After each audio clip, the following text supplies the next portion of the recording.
వార్షికోత్సవం సందర్భంగా Meenakshi test tube baby centre Guntur నందు ఐవీఎఫ్ ట్రీట్మెంట్ పై 40% రాయితీ. సుమన్ టీవీ ప్రేక్షకులకు నమస్కారం.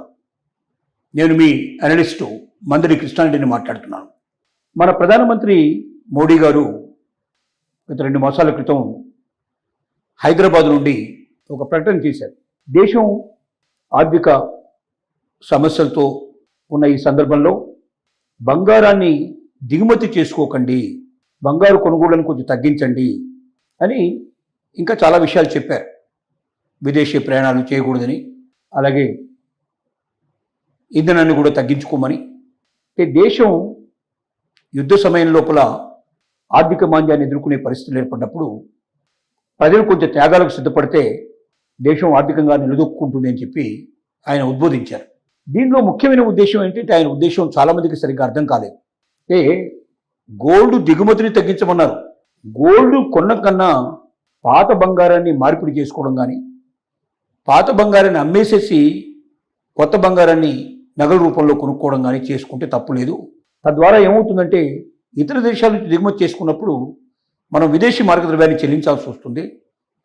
అలా విదేశీ మార్గద్రవ్యాన్ని చెల్లించినప్పుడు ఎక్కువగా గోల్డ్కు మనం వాడినట్టయితే, వెండికి మనం వాడినట్టయితే ఆటోమేటిక్గా ఇంధనానికి మన దగ్గర డబ్బు తగ్గుతుంది. ఇంధనం కొనకపోతే మరి రవాణా స్తంభించిపోతుంది. రవాణా స్తంభించిపోతే దేశ స్వావలంబన తగ్గిపోతుంది, అవసరాలు తగ్గిపోతాయి, అన్ని రకాలుగా సమస్యలు ఎదుర్కొనే పరిస్థితి ఏర్పడుతుందని చెప్పి ఆయన చెప్పదలుచుకున్నాడు. దీన్నే గోల్డ్ మానిటైజేషన్ అన్నారు. అంటే నగదు రూపంలో గోల్డ్ని మార్చుకొని దాన్ని పెట్టి మీకు కావాల్సినటువంటి మళ్ళీ ఇక్కడే కొనుక్కునేట్టుగా ఏర్పాటు చేసుకోమని చెప్పి చెప్పడం. పాత బంగారాన్ని అమ్మేయండి, దాని బదులుగా కొత్త బంగారాన్ని ఆభరణాల రూపంలో తీసుకోండి. తద్వారా ఏమవుతుందంటే ఇతర దేశాల నుంచి బంగారాన్ని దిగుమతి చేసుకోవడం అనేది తగ్గిపోతుంది, విదేశీ మార్గద్రవ్యం మనకు మిగిలిపోతుంది, అలాగే దేశీయ అవసరాలు కూడా తీరిపోతాయి. టన్నుల కొద్ది బంగారం ఉంది, దాదాపుగా కొన్ని వేల టన్నులు బంగారం భారతదేశం అంతా కూడా అన్ని రకాలుగా చూసుకుంటే, అంటే దేవాలయాల్లో ఉండే బంగారం కానీ, లేక గ్రీన్ల వద్ద ఉన్నటువంటి బంగారం కానీ, తరతరాలుగా వస్తున్నటువంటి బంగారం కానీ, ఇదంతా కూడా ఇళ్లలోంచి ఒకవేళ ఇది బయటకు వస్తే, ఇది బ్యాంకుల్లోకి చేరుకుంటే ఇంకా దేశం పటిష్టంగా తయారయ్యే అవకాశం ఉంది. సెంట్రల్ బ్యాంకు లోపల బంగారాన్ని కొనిపెట్టాల్సిన అవసరం లేకుండా ప్రజల దగ్గర నుంచి వచ్చే బంగారాన్ని ఊతంగా చూపించేందుకు అవకాశం ఉంటుందనేది ప్రభుత్వ భావన. దానికి అనుగుణంగా మరి చాలామంది బంగారు వ్యాపారస్తులు వ్యక్తం చేసిన విషయం ఏమిటంటే, మోడీ గారు చేసిన ఈ ప్రయత్నం చాలా మంచిది. దీనివల్ల మహిళల దగ్గర ఉన్న పాత బంగారం అంతా కూడా అది బిస్కెట్ రూపంలో ఉండనివ్వండి, లేక కడ్డీ రూపంలో ఉండనివ్వండి, కాయిన్స్ రూపంలో ఉండనివ్వండి, ఆభరణాల రూపంలో ఉండనివ్వండి, పాత బంగారం గోల్డ్ షాపుల్లోకి, గోల్డ్ విక్రేతల దగ్గరికి చేరుకున్నట్టయితే వాళ్ళు దాన్ని కొనేసి దాన్ని మళ్ళీ ఆభరణాల రూపంలో మార్చేసి దాన్ని ప్రజలకు అమ్మడానికి సిద్ధపడ్డప్పుడు ప్రజల అవసరాలు తీరిపోతాయి. దాంతోపాటుగా మరి విదేశీ మార్గద్రవ్యం కూడా మనకు మిగిలిపోతుంది అనేది దీని సారాంశం. మోడీ గారు చెప్పింది కొంత అర్థమై కొంత అర్థం కాకపోయినా విదేశాల నుంచి దిగుమతులు దాదాపు తగ్గిపోయాయి. దానికి కారణాలు ఒక మోడీ గారు చెప్పారనే కాకుండా ట్యాక్సెస్ పెంచడం, జిఎస్టీని పెంచడం, ఇలాంటివన్నీ చేయడం వల్ల మొదట్లోనే 17% దాకా ఇంత ముందు కన్నా అదనంగా పన్ను రూపంలో చెల్లించాల్సిన పరిస్థితి ఏర్పడింది దిగుమతి చేసుకున్నటువంటి బంగారానికి, వెండికి కూడా. దానివల్ల గోల్డ్ దిగుమతి చాలా తగ్గిపోయింది. దానికి తోడుగా మోడీ గారు కొనొద్దు అని చెప్పారని ప్రజలు కొనడం మానేశారు. అంటే పెళ్ళిళ్ళు అలాంటి వాటికి తప్పనిసరిగా శుభకార్యాలకి కొనాల్సినటువంటివి ఉంటాయి. ఎందుకంటే దానికి ముందుగానే డిజైన్ చేయించుకోవడం, ముందుగానే ఆర్డర్స్ ఇవ్వడం అంతా కూడా జరిగిపోయిన పరిస్థితులు ఏర్పడతాయి. కాబట్టి వాటిని ఆపడం లేదు, కానీ మామూలుగా భద్రపరిచి దీన్ని ఒక మూలధనం కింద డెవలప్ చేసుకొని బాగా రేటు వచ్చినాక అమ్మేయాలనుకున్న వాళ్ళు కూడా చాలామంది కొనడం మానేశారు. అలాగే ఫ్యాషన్ కోసం ఆభరణాలు తయారు చేసుకోవాలని కోరుకున్న వాళ్ళు కూడా, ఆభరణాలు కొనుక్కోవాలనుకున్న వాళ్ళు కూడా ఆగిపోయారు.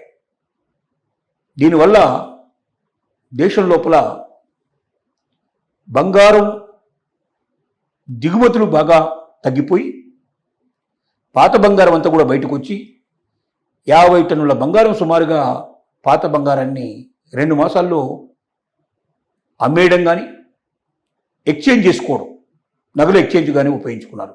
ఇది అంటే బంగారు విక్రేతల ద్వారానే ఇది జరగాలనేది మోడీ గారు కూడా ఆశించారు.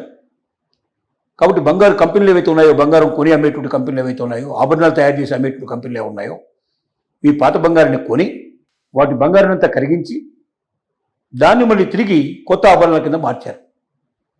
దీనివల్ల దేశీయ అవసరాలు మ్యాక్సిమం తీరాయి. ఇది ఒక గొప్ప విజయం కిందనే చెప్పాలి. ఎందుకంటే మోడీ గారు చెప్పడం వల్లనే ఇది సాధ్యమైంది. కానీ మోడీ గారు చెప్పకపోతే ఇది సాధ్యం కాదేమో, ప్రజలు ఇంత తొందరగా కళ్ళు తెరిచేవాళ్ళు కారేమో. ఈ యుద్ధ పరిస్థితులు, ఈ వాతావరణంలో పశ్చిమాసియా యుద్ధం జరుగుతుంది. ఒకవైపున యుద్ధం సమయంలో దిగుమతులు కానీ ఎగుమతులు కానీ చేసుకోవడానికి అవకాశం లేదు. తద్వారా మరి ఇక్కడ తయారైనటువంటివి విదేశాలకు వెళ్ళడం కానీ, విదేశాల నుంచి ఇక్కడికి రావడం కానీ ఆగిపోయిన తరుణంలో రోజు రోజుకి గోల్డ్ రేటు తగ్గిపోవడం, యుద్ధ వాతావరణంలో డాలర్ రేటు పెరిగిపోవడం, ఇంకొక వైపున అమెరికాలో ఫెడరల్ బ్యాంకు వడ్డీ రేట్లు పెంచుతున్న భయం కూడా ఉండడం, వీటన్నిటి మూలంగా రోజు రోజుకి గోల్డ్ రేటు పడిపోవడం, పడిపోయినా కూడా 1,40,000 నుంచి 1,50,000 మధ్యలోనే తచ్చాటం వల్ల, వెండి కూడా తగ్గినా కూడా 2,50,000 నుంచి 2,60,000 మధ్యలో కిలో వెండి దొరకడం వల్ల ఇవన్నీ కూడా ఒక రకంగా విదేశీ మారక ద్రవ్యాన్ని అత్యధికంగా దిగుమతుల మీద చెల్లించాల్సిన పరిస్థితి, ముఖ్యంగా బంగారం వెండి చెల్లించాల్సిన పరిస్థితులు ఏర్పడటం అనేది దేశానికి మంచిది కాదు, హితమైన విషయం కాదు. ఉన్న విదేశీ మారక ద్రవ్యంలో చాలా మటుకు దీనికే వెచ్చించాల్సిన పరిస్థితి, దీనికే ఇవ్వాల్సిన పరిస్థితి ఏర్పడటం వల్ల దాని నుంచి బయటపడడానికి మోడీ గారు చేసిన జిమ్మిక్ అని చెప్పొచ్చు. ఒక రకంగా ఆయన ఉద్బోధించడం, ఆయన మీద నమ్మకంతో ప్రజలు, ముఖ్యంగా మహిళలు ఎక్కువగా బంగారాన్ని కొనకుండా తమ పాత బంగారాన్ని మార్చుకోవడానికి ప్రయత్నం చేయడం వల్ల, పాత బంగారాన్ని మార్చడానికి మరొక కారణం కూడా ఉంది. ఏంటంటే రేట్లు పడిపోతున్నాయి. ఈ రేట్లు పడిపోయినట్టయితే మరి రేపొద్దున బంగారాన్ని అమ్మడానికి ప్రయత్నం చేసినా కష్టం అవుతుంది. కాబట్టి తక్కువ రేట్లు పడిపోతున్నాయి, ఇంకా మరీ పడిపోకుండా ఇప్పుడే అమ్మేస్తే అవసరమైతే బాగా రేటు పడిపోయిన తర్వాత మళ్ళీ కొనుక్కోవచ్చు అనే ఉద్దేశంతో కూడా చాలామంది పాత బంగారాన్ని అమ్మడానికి ముందుకు వచ్చారు. అందువల్లనే 2 మాసాల లోపల 50 టన్నుల బంగారం బయటకు వచ్చింది అంటే అది మామూలు విషయం కాదు. 800 కిలోలు, 800 టన్నుల వరకు మాక్సిమంగా దేశం లోపల ప్రతి సంవత్సరం కూడా మరి కొనేటువంటి పరిస్థితులు ఉన్నప్పుడు 50 టన్నుల బంగారం ఒకటేసారి అమ్మకానికి రావడం అనేది, 8,000 కిలోలు మాత్రమే మన దగ్గర అంతకుముందు దాదాపుగా దేశం లోపల ఒక సంవత్సరంలో ఉన్న నిల్వలు చూస్తే 8,000 టన్నులు, 8,000 కిలోలు మనకు. 8,000 కిలోల నుంచి ఇప్పుడు దాదాపు 50 టన్నుల బంగారం అంటే మామూలు విషయం కాదు.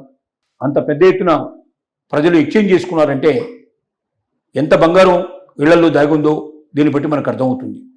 ఏది ఏమైనప్పటికీ భారతీయ మహిళలు ఇంకా భవిష్యత్తు లోపల మోడీ గారు తీసుకురాబోయేటువంటి మరొక విషయం ఏంటంటే, మీరు ఇళ్లలో ఉన్న బంగారాన్ని తీసుకొచ్చి బ్యాంకుల్లో పెట్టండి. బ్యాంకులు దీన్ని కరిగించేసేసి దీన్ని సెంట్రల్ బ్యాంకులో నిల్వ పెడతాయి.